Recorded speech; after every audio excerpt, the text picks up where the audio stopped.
On a warm summer evening in August 2018, a fatal shot is fired in a small house in the U.S. state of Georgia. Mary Catherine Higdon, a young woman from Griffin, calls the emergency services in a state of complete distress and says she has accidentally shot her boyfriend, Stephen Freeman.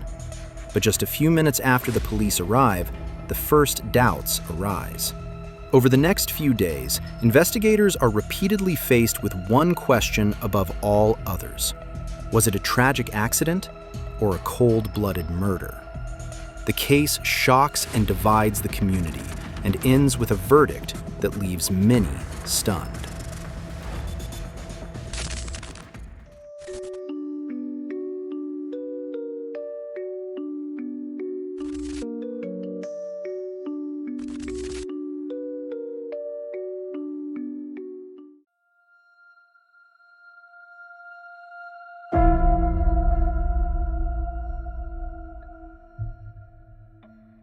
Stephen Freeman was born in Griffin, Georgia in 1995.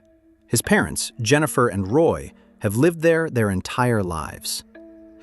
2 years after Stephen was born, his younger brother Blake came into the world. The two brothers grew up in a stable environment. Stephen was a child who spent a lot of time outdoors.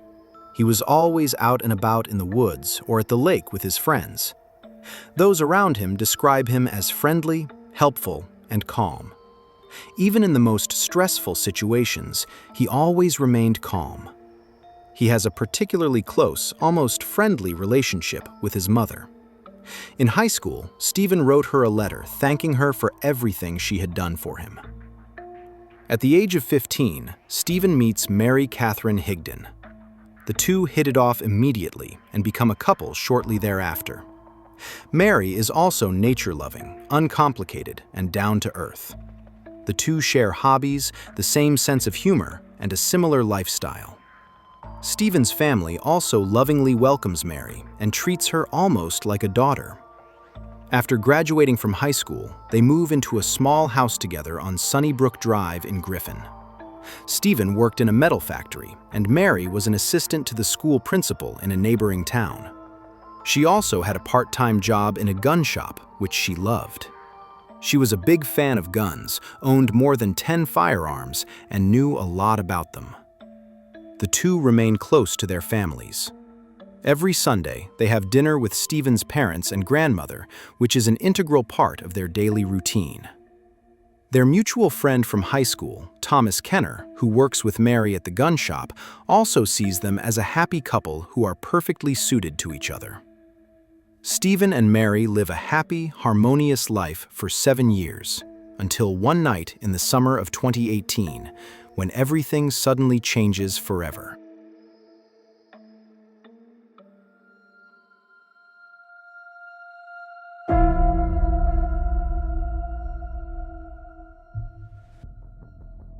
On the evening of August 18, 2018, at 10:42 p.m., the police receive an emergency call.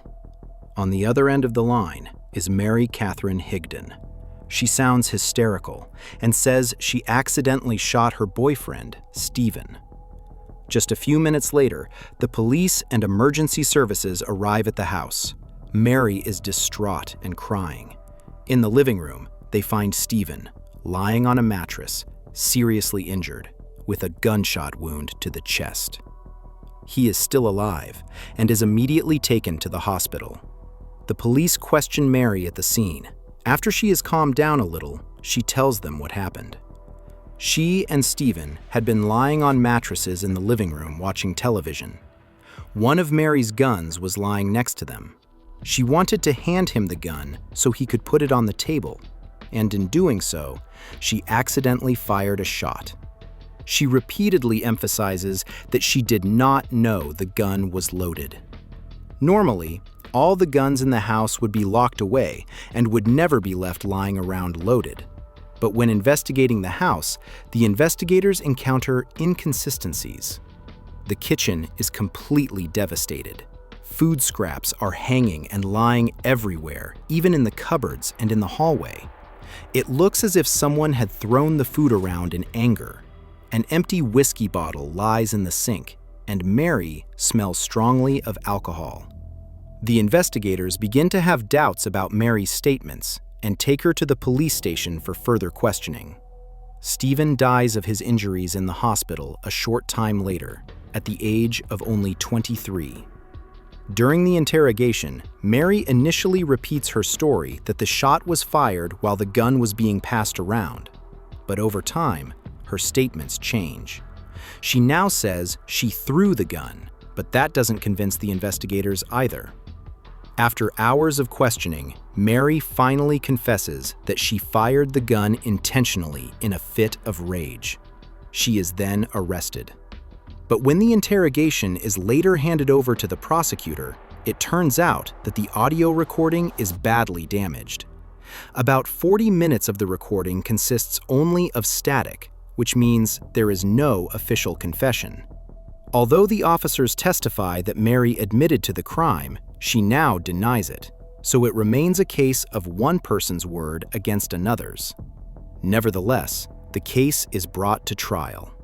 The trial begins in June 2019.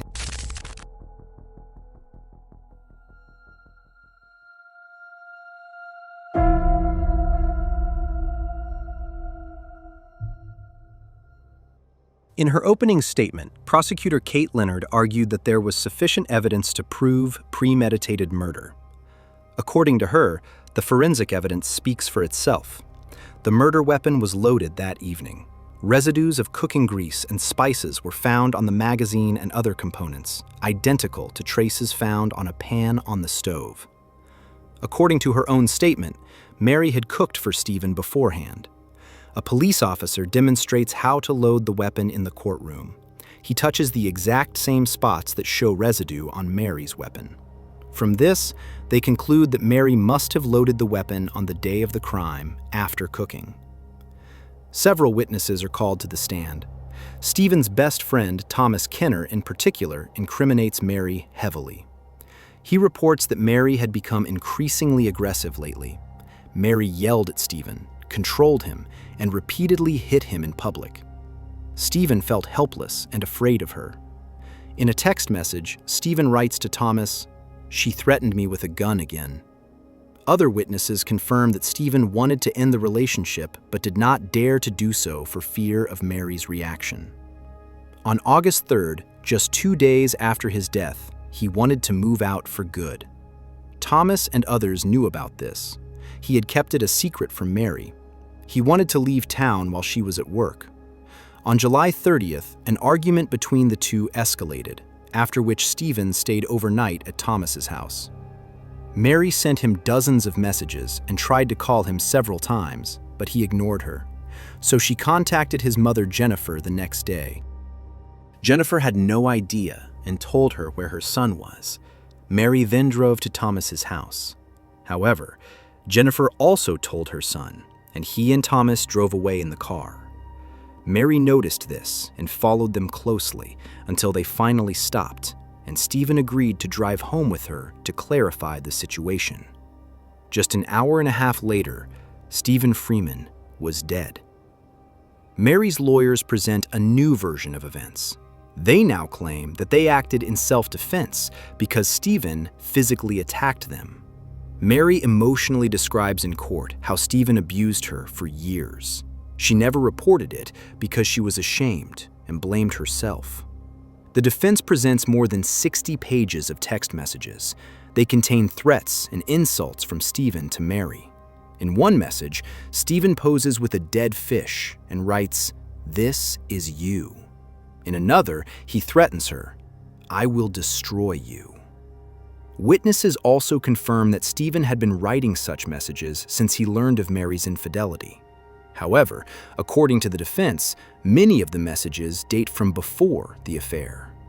Mary also claims that Stephen abused her twice.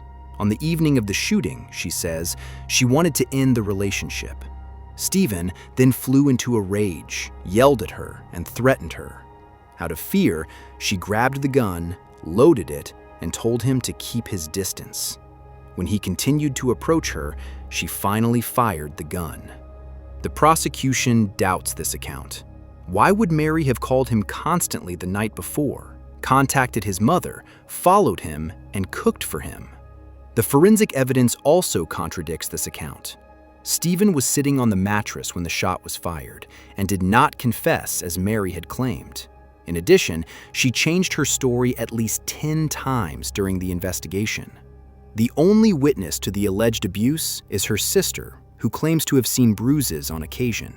There are no other indications of domestic violence, no messages to friends, no statements beforehand, and no hints to colleagues or confidants.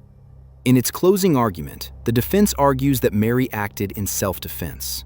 Shame, fear, and emotional dependence prevented her from meeting earlier. Many victims of abuse behave inconsistently, which is normal. After a week of deliberation, the jury reaches a verdict. They believe that Mary is innocent.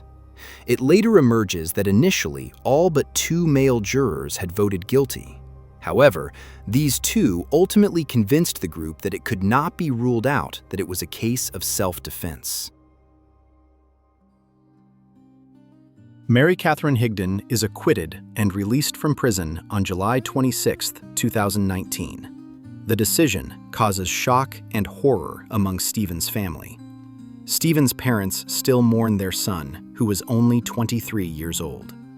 That brings us to the end of today's video. What do you think? Did Mary murder Stephen, or was it self-defense? I'm very interested to hear your opinions in the comments. By doing so, you'll also be supporting this channel. Other than that, there's not much else to say.